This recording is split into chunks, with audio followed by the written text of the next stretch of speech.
And welcome everyone to the Riverside County Board Brief as we give you a brief look at what took place during today's Riverside County Board of Supervisors meeting. My name is Pep Fernandez. We start with a big item during today's board meeting because in all parts of Riverside County, we've seen a lot of wildfires popping up. Let's take a look at some video from the meeting as we had Riverside County Fire Chief Bill Weiser in front of the board, as well as Bruce Barton, the Director of the Emergency Management Department, talking about the latest fire activity here in the County of Riverside. And it was a very busy week over into the weekend, spilling into this week as well. We're talking about the Reichardt fire, the Highland fire, the Rabbit Fire, which is spread to over 8,000 acres as of Tuesday morning, and the Gavlin Fire as well. And there's been a lot of emergency calls for the Riverside County Fire Department. And as you're about to hear from Chief Weiser and Bruce Barton as well, this is just the beginning of a hot and dry summer here across Riverside County. Chief Weiser talking more about the cooperation to battle these fires across Riverside County, and Bruce Barton talking about being prepared for the next one. The thing that we cannot do by ourselves is do all this by ourselves. And our cooperators here in Riverside County, they're just simply amazing. And I want to start off with ensuring that this board understands that the Sheriff's Department is a wonderful cooperator with us. We are in unified command with them. They do all the evacuations, get people safe, and they work seamlessly with our department here. And I hope that you understand, in many parts of California, that just isn't true. As I've traveled throughout this California and fought fires everywhere, that relationship is unique. So now is the time to be prepared, prepare your families, have those conversations, talk to your neighbors, cut that grass down, and make sure that you are getting your information from trusted sources.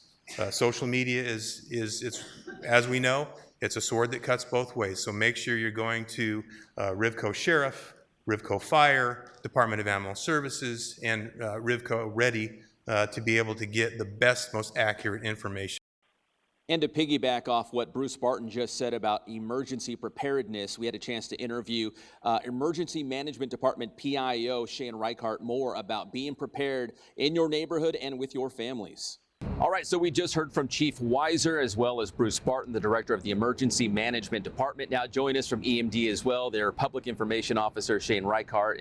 And Shane, if folks are watching the board brief, they know it's fire season and there's fires all across Riverside County. What should the public know right now? Well, as Chief Weiser mentioned and Bruce Barton, our director, mentioned, our responders do a phenomenal job. What's really important is that the public take steps so that they can do their job. And that includes, like Chief Weiser said, making sure you've got those brush clearances done. When it comes to being ready for an evacuation, we want people to be prepared, have that go bag ready, know what you're going to take so that when you get evacuation orders, you're not scrambling trying to figure out, what do I need to take? Have that go bag ready. Register for a RivCo. Now, we use a lot of different tools to make sure that people get the notification when it's time to evacuate. But what we really want people to do is go to rivcoready.org/alertrivco. That's where you're going to be able to enter in your address. You can enter in your phone numbers for all the people in your homes, so that if you're not at home, you still get that notification. It's another system. We use multiple systems. So if one of them is down, this gives us a backup. Critically important. Lastly, really important, we saw it on the Reichardt fire. We had everything from dogs and cats to donkeys. And so with your pets, you need to have a preparedness plan for your pets. What does it look like if you have to evacuate with your pets? What does it look like if you have to evacuate with your livestock? Have that plan in place and know that we are there to support the residents, but we really do want that partnership to where they're doing their part. And better to be prepared now, because as Bruce even alluded to during the board meeting, it could be a long, dry summer here in Riverside County. We're just at the beginning edge of it. So, if it continues this way, it's going to be a very long, very hot, and very busy summer for all of our residents. All right, very good. Shane Reichardt, the EMD PIO, the Public Information Officer for the Emergency Management Department. And a big thanks to Shane Reichardt for that interview. Now, today after the Board of Supervisors meeting, we had a special EIFD meeting. And to speak more about that, we have Yaoska Machado from our public information team from the executive office. And Yaoska, for folks out there watching, the acronym EIFD, Enhanced Infrastructure Financing District, there's a lot of words there. Yaoska, what exactly does that mean?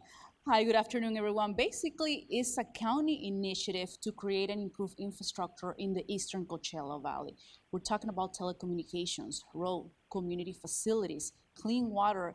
Just the access to clean water is one of the major needs in this particular area in our county. So we're really looking forward to hear from the public, and that's why we're having this series of informational meetings where we're asking residents of that area, what are your needs? What do you want to see in your area?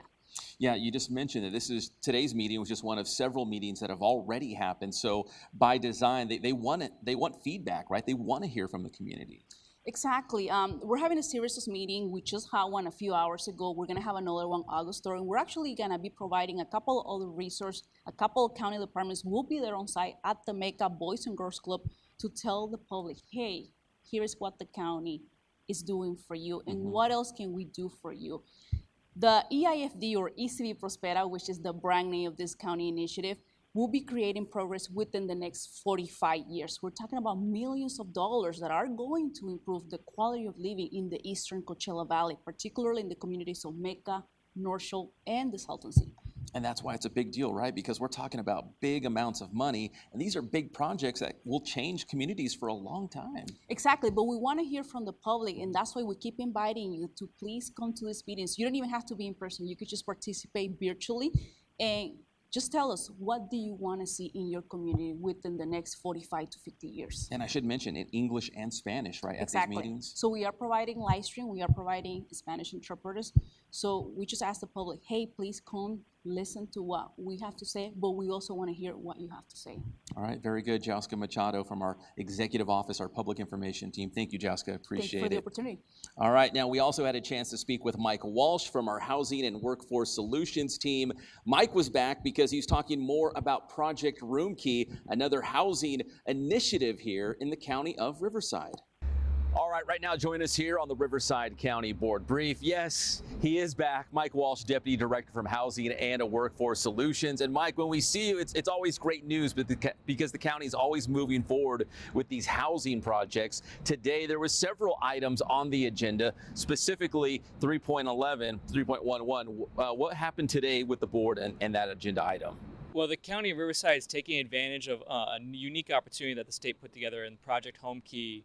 Folks maybe remember we have secured four other projects under this grant cycle, and we're utilizing this as an opportunity to go after a Project Home Key in the city of Cathedral City to acquire the Desert Extended Stay Hotel. This is just the first step of applying. We still have a lot of community outreach and other work to do going forward from here. But with this, we have to get the application in, or we're not going to get the funding. As Michael Scott or Wayne Gretzky said, you miss 100% of the shots you don't take. So we're shooting that shot to see if we can pull down at least $18 million for the county, so we can house at least 96 families here in the city of Cathedral City. Two great ones, and the great one with Wayne Gretzky. Exactly.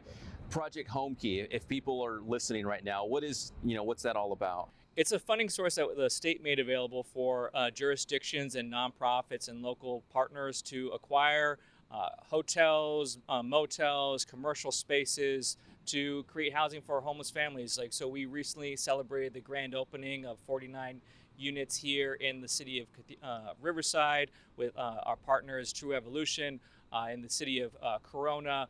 We were happy to work with Abode, the same developer that we're working in Cathedral City, on the creation of 53 units of affordable housing there. It's really a cost-effective way of getting housing out of the ground very efficiently.